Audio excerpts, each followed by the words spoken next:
Hey everyone, and welcome back to my kitchen. Today, we're diving into some serious comfort food territory with a recipe that is going to blow your mind: Instant Pot Beef Chow Mein Casserole. Yes, you heard that right.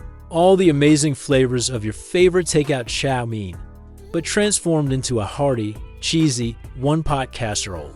It's quick, it's easy, and it's unbelievably delicious. So, grab your Instant Pot and let's get cooking. First things first, let's gather our ingredients. We'll need about a pound of ground beef, some soy sauce, sesame oil, ginger, and garlic for that classic Asian flavor base. For our veggies, I'm using a bag of coleslaw mix. It has a great shortcut with shredded cabbage and carrots, plus some celery and onion. We'll also need beef broth, chow mein noodles for that essential crunch, and of course, a good amount of shredded cheddar cheese to make it a true casserole. Alright, let's get this show on the road. Set your Instant Pot to the saute function on high. Once it's hot, add a little oil and then crumble in your ground beef. We're going to brown this until it's no longer pink, breaking it up with a spoon as we go. This step is all about building flavor right from the start. Once the beef is brown, drain off any excess fat. We want flavor, not grease. Now, turn the saute function off for a moment. Add in your chopped onion and celery and give it a good stir, letting it cook for a minute in the residual heat.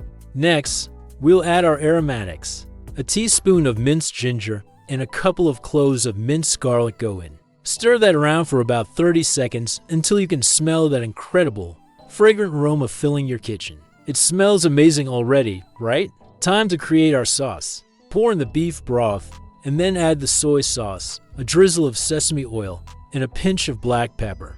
Make sure to scrape the bottom of the pot with your spoon to deglaze it. This is a crucial step to prevent that dreaded burn notice, and to incorporate all those tasty brown bits from the beef into our sauce. Now for the pasta. We're using egg noodles for this casserole. You don't need to cook them beforehand. Just pour them right into the pot and gently press them down, so they lay mostly submerged in the liquid. This is the magic of the Instant Pot. Everything cooks together. Don't stir them in too much. Just make sure they're in the broth. Let's lock and load. Secure the lid. Make sure the steam release valve is set to sealing.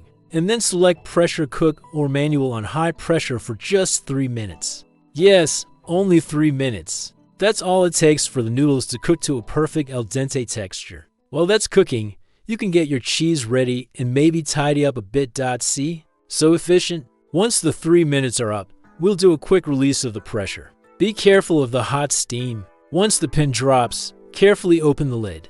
Give everything a good stir. The noodles will have absorbed most of that savory broth. Now, stir in that bag of coleslaw mix. The residual heat will wilt it down perfectly, so it stays tender crisp without getting mushy. And now, for the grand finale.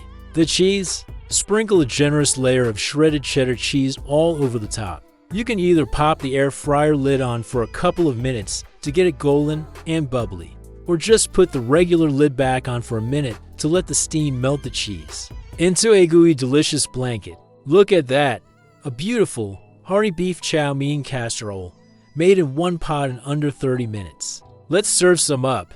The final touch, and it's non-negotiable, is a big handful of those crunchy chow mein noodles right on top of each serving. It adds the perfect texture contrast to the creamy, cheesy noodles and beef. This is the ultimate weeknight dinner. It's got everything you love about chow mein, but with the comforting, satisfying feel of a casserole. The beef is savory, the noodles are tender, and that cheesy, crunchy topping is just pure perfection. I can't wait for you to try this one. Thank you so much for joining me today. If you like this recipe, please give this video a thumbs up. And don't forget to subscribe and hit that notification bell so you never miss a new dish. Let me know in the comments if you give this a try. Happy cooking, and I'll see you in the next video.